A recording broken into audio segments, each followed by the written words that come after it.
Globo Rural Cash, agora com um dos convidados mais difíceis da gente conseguir entrevista, porque ele é muito cobiçado, dá muita entrevista o dia inteiro, uma honra recebê-lo aqui no Globo Rural Cash, Divo Grolli, presidente da Copavel, presidente do Show Rural, que é onde a gente está agora neste momento aqui fazendo mais essa transmissão. Obrigado, Divo, pela participação aqui, pela presença. Nós que agradecemos, muito obrigado. E o dia hoje estamos conseguindo te pegar aqui só porque é final do dia, final de feira, vamos dizer assim, e com um clima de novo muito bom, sem chuva hoje. Como é que está a safra na região, especialmente aqui para os cooperados da Copavel? Nós tivemos na safra 23 e 24 uma frustração de safra em torno dos 10%.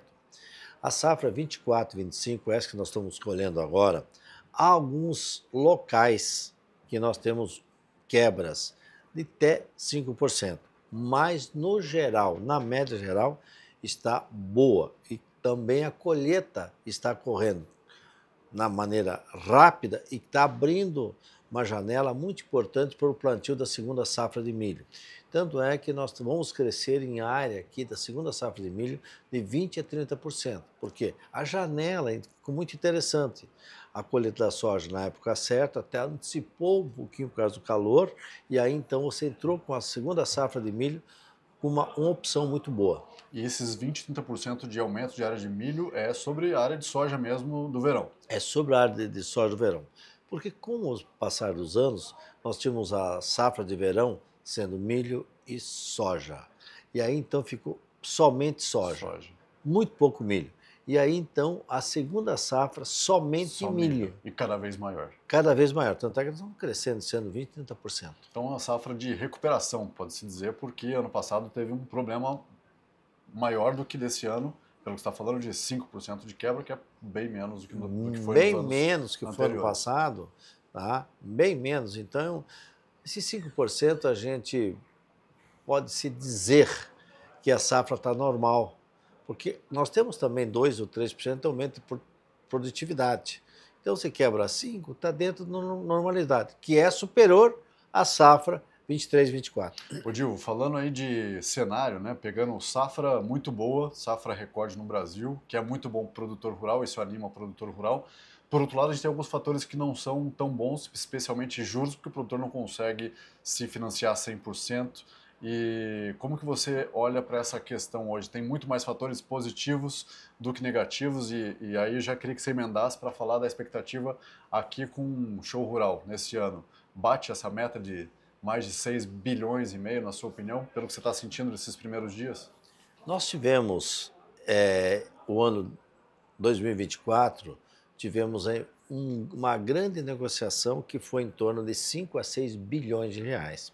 Mas essa negociação são parte do que acontece depois do evento.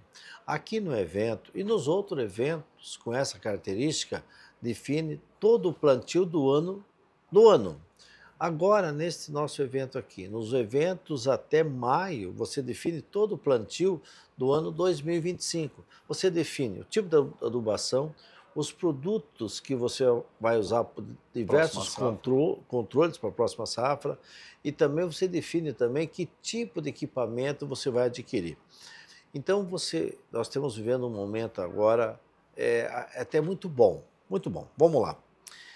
No plantio da safra 23, 24, nós, produtores rurais, gastamos 26 sacos de soja para comprar os insumos de 1 hectare de soja. Só os insumos. Só os insumos. Para o plantio da safra de milho, gastamos 56 sacos de milho para 1 hectare. Isso foi a safra 23 e 24. Hoje, para nós comprarmos para a safra 25, 26, nós vamos gastar os mesmos 26 sacos de soja por hectare e os mesmos 56 sacos de milho por hectare. O soja, em fevereiro de 2024, a nível de produtor, estava entre 108 e 110 reais por saca. Hoje, a soja está acima, a nível de produtor, acima de 120 reais por saca. Então, a soja teve um acréscimo em torno de 10%. O milho também é a mesma coisa. Quando pegamos o milho lá de fevereiro de 2024 com fevereiro de 2025, É a mesma coisa, também aumentou o valor nominal. Então, o que nós queremos dizer com isto? Primeiro, está num momento bom para você adquirir insumos. Tá? A troca está igual à safra anterior. Por que isso? Qual é o milagre? Se a soja subiu 10%, os insumos subiram menos que 10% ou igual aos 10%, porque nós saímos $1 agora de janeiro próximo passado, $1 de 6,18. E hoje nós estamos $1 de 5,80. Isso aí influencia em todos os preços dos insumos, fertilizantes, herbicida, inseticida, tá? E também muitas máquinas agrícolas. Então, o que nós temos que ter nesse momento? Temos que fazer uma análise com muita tranquilidade e ver que o momento é o mais certo que tem. Gente, isso era 26 para comprar insumos para a soja um ano atrás. É 26 para eu plantar a próxima safra de soja? Não posso perder a oportunidade. Vocês têm aqui na Copavel também o braço de liberação de crédito, né? Como é que está? Você acompanha da mesma forma que você acompanha aí o movimento de pessoas na feira e você fica o dia inteiro circulando? Você tem um insight ali, um feeling do que está acontecendo na área de crédito da cooperativa? Se está tendo mais liberação, por exemplo? Nós temos dois grandes gargalos, dois grandes problemas para o setor rural, e não é diferente para o comércio e indústria. Primeiro, os juros estão aumentando. Então, se você vê, iniciamos o ano com 12,50, falando em 16, você tem 3,5 pontos a mais, e isso aí é juro a mais de custo financeiro para o produtor rural e para toda a sociedade. Então, primeiro, o primeiro gargalo que nós temos, a primeira dificuldade é a questão dos juros. Segundo, problema de logística. Mas qual é o problema da logística? Aumentou o diesel agora, 30, 40 centavos o litro, e isto vai na logística, porque aumentou, olha, o diesel, tem o transporte dos insumos para a propriedade, tem o transporte da propriedade até a cooperativa dos produtos, dos grãos, da cooperativa até a agroindústria, novamente, logística. Outro pedágio. Da indústria até o supermercado, outro pedágio. O Paraná tem uma condição super privilegiada em relação a outros estados, como a gente fala de logística para porto, né? Até tendo as cooperativas como esses intermediários aí, ainda assim você acredita que é um problema? É um problema pelo seguinte, Paraná realmente é um estado privilegiado. Se nós olharmos de Cascavel ao Porto, são 600 quilômetros. Se eu pegar o extremo oeste, Foz do Iguaçu, ao Porto, 720, 750 quilômetros, ok? Estradas boas. E agora vão melhorar ainda, porque vai estar entrando aí a nova concessão. Mas tem um detalhe. Para você transportar, isso são dados internacionais, se você transportar 1 tonelada de qualquer grão, soja, milho, trigo, na distância de 1 quilômetro, 1 tonelada em 1 quilômetro, no transporte rodoviário, custa $60 a tonelada. No transporte ferroviário, custa $40 a tonelada. No transporte fluvial, custa $20 a tonelada. Vamos lá no estado do Paraná. Nós temos a rodovia, boa, mas custa $60 a tonelada para transportar na distância de 1 quilômetro. A ferrovia ou a rodovia? A rodovia. Rodovia. A ferrovia, nós temos uma ponta ferroviária em Cascavel, mas ela não é eficiente. Mas só para, voltando à questão que você estava falando do crédito do braço, né, da cooperativa, você acha que vai ter uma restrição, uma disponibilidade tem, crédito tem, disponibilidade, né? Tem, mas é o custo financeiro. Sim, o produtor está pensando mais. Está pensando mais, porque, qual é a perspectiva do soja? O soja, o mundo vai colher aí, os últimos dados da Conab, do USDA, vai colher 424 milhões de toneladas de soja, com um consumo de 396 a 400. Não cresce mais tanto quanto crescia, não, né? Cresce tanto e tem maior produção projetada para o ano 25 do que é o consumo projetado. Então você tem um estoque de soja bom de passagem e mais a perspectiva de subir o estoque. O que quer dizer isso? Não teremos alguma possibilidade de reagir preço. Soja. O milho, você tem uma oferta e demanda internacional um pouco mais apertada, porque está entrando aquelas 130 milhões de toneladas, 136 milhões de toneladas que os americanos usam para o etanol nos Estados Unidos, tá? E mais o milho.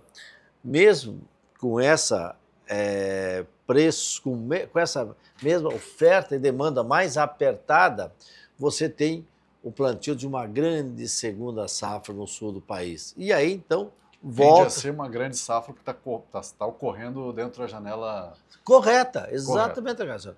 Está dentro do plantio, no período bom de plantio. Ou seja, a perspectiva de preço também... Também não tem o que reagir, senão os preços de hoje. Ou algum fator externo imprevisível nesse momento. Previsto. Então, se eu tenho um preço equilibrado, sem perspectivas, e um juro alto, eu tenho que pensar 2, 3 vezes como é que eu vou tomar dinheiro. Eu não quero tomar dinheiro no banco, eu faço barter com as cooperativas, com as empresas, tá?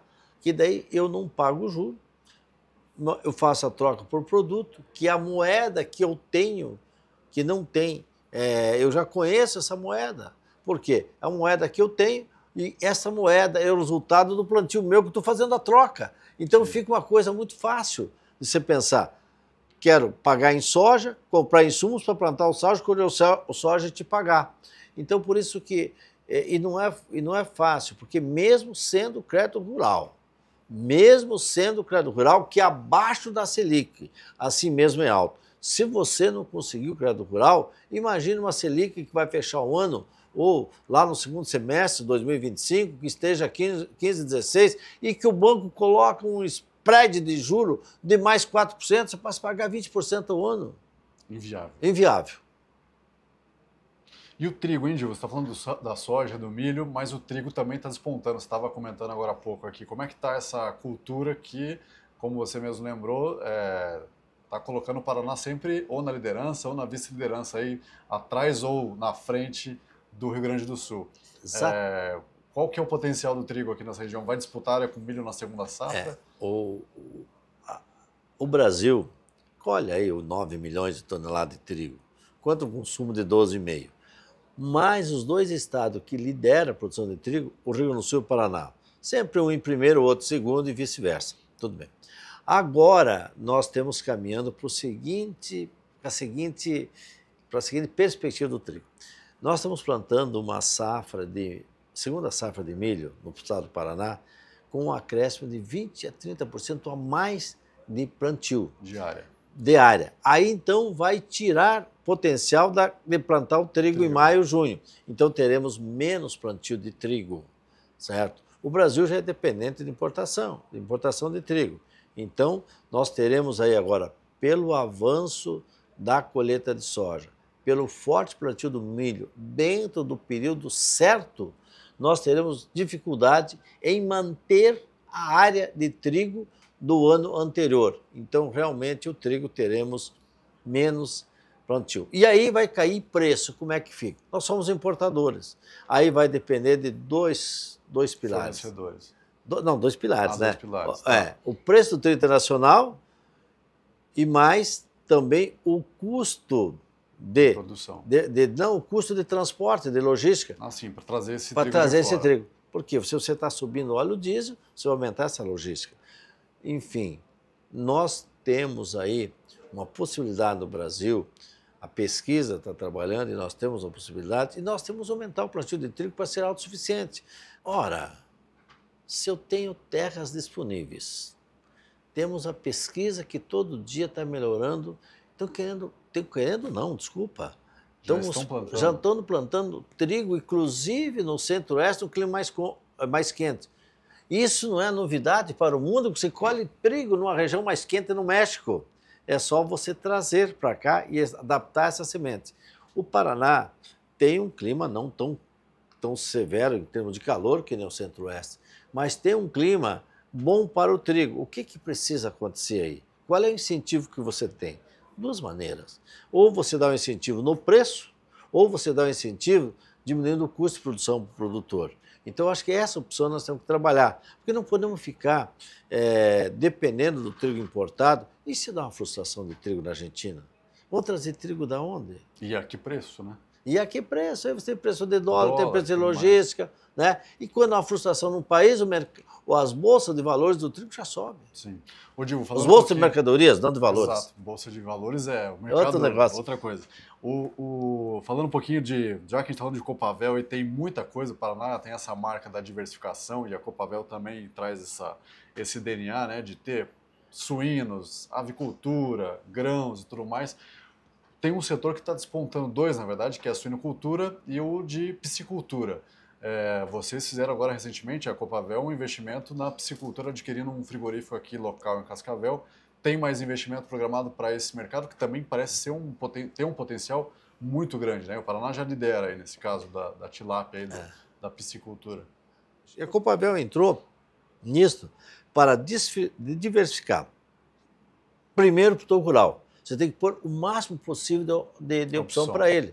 Porque 72% dos produtores rurais da Copavel, e é igual esta cifra, 72%, são pequenos produtores, assim como é no Paraná todo. Menos de 50 hectares. E você não consegue ter renda de soja e milho só na lavoura de grãos para você dar sustentação econômica para a propriedade e você ter um nível de vida... A diversificação é uma obrigatoriedade, praticamente, né? E é uma responsabilidade das cooperativas. O que é a cooperativa? Fazer o que os outros fazem, como cerealista ou distribuidora de insumos? Ou ela tem obrigação social? O que é o social? Não é dar peixe para ninguém. É ensinar e dar oportunidade de você pescar o peixe. E aí que entram as cooperativas. As cooperativas do Paraná realmente elas estão cumprindo com o papel e tem que fazer isto, porque senão ela não é jus aos princípios cooperativistas. Sim, isso você já está tirando aqui já está dando uma declaração que eu ia te perguntar agora há pouco sobre o Ano Internacional do Cooperativismo. Eu queria que você falasse o que significa, né? É difícil falar em poucas palavras, ainda mais para um líder cooperativista de tanto tempo, poucas palavras da importância desse movimento, mas queria que você falasse também de possibilidade desse movimento ganhar mais espaço. Você vê espaço para Paraná ter mais cooperativa e por que você acha que esse modelo ele não dissemina em outras regiões do Brasil que também tem um agro muito forte, que às vezes também precisa ter uma diversificação, mas o que acontece que o cooperativismo não acontece do jeito que acontece no Paraná e em outros estados? O modelo cooperativista é um modelo próprio para o pequeno produtor. Se no Paraná nós temos 72% de pequenos produtores com menos de 50 hectares, o cooperativismo entra e se encaixa perfeitamente com a necessidade dos produtores. Porque o médio e o grande, ele tem mais condições de ter conhecimento, não precisa da assistência técnica tanto quanto o pequeno, porque as próprias empresas, e ele também, pode contratar um profissional pelo seu tamanho, o médio, o grande. Então, o cooperativismo se encaixa dentro de uma necessidade do pequeno. Olha só, dentro de uma necessidade do pequeno, tá? O cooperativismo. E aí, o cooperativismo começou no Paraná com empresas de distribuição de insumos, para ter um equilíbrio no preço dos insumos, e compra de grãos, para ter também um equilíbrio no preço de compra de grãos. Aí, com o tempo, as cooperativas aqui do Paraná, e hoje esse dado é recente, de 2025, 71% de toda a soja do Paraná passa pelas cooperativas. 71%. 66% de todo o milho do Paraná passa pelas cooperativas. Quase 60% de todo o trigo do Paraná passa para as cooperativas. Se só passasse as cooperativas, adquirisse o produtor e vendesse esses produtos, era uma cerealista. Então, aqui no Paraná, nós pegamos essa condições de receber bastante milho, bastante soja, bastante trigo, e transformamos e começamos a montar muita agroindústria. Tanto é que o sistema cooperativista do Estado do Paraná, tem mais de 140 agroindústrias. E aí deu a segunda opção do produtor: leite, criação de frango, de suíno, e agora está entrando pesadamente no peixe. E no Centro-Oeste, não precisa ser esse modelo aqui, de cooperativa, de unir pequenos produtores. Teria que ter produtor do Centro-Oeste, e aí entra uma política governamental de você fazer uma condição de armazenagem para as grandes propriedades, que o armazém não se viabilize com financiamento de 10 anos e nesse juro que aí está. Para você viabilizar um armazém, você precisa um prazo o dobro dos 10 anos. Hoje fala em 10, 12 anos. E para arcar com isso sozinho, um produtor só, não vale a pena. Mas aí você tem que ter um prazo de pagamento e financiamento de 20 anos. Mas não se pode pensar num prazo longo partindo de um juro hoje, que daqui a uns dias vai bater a porta dos 15, 16. Tem agora, a gente não pode aconselhar ninguém a investir enquanto você não tenha essa decisão. Prazo maior, mas só prazo não basta. Tem que ter um programa governamental para armazenagem. E o Brasil tem um déficit de armazenagem de 120 milhões de toneladas a ano. E vai aumentar a produção? Vai. E aí vai aumentar esse déficit também. Dilvo, tem muito assunto para a gente falar aqui, mas já estamos com o nosso tempo esgotado. Queria que você respondesse a nossa última pergunta, que a gente tem feito a todos os convidados. E é uma pergunta quase de cunho pessoal. Você que trabalha aí, tem uma longa carreira no agronegócio, um trabalho muito conhecido.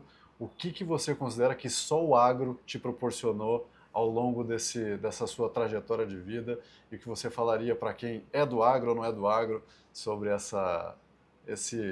como é trabalhar no agronegócio e o que só ele te proporcionou ao longo desses seus anos de vida? Você falou oportunidade. Oportunidade.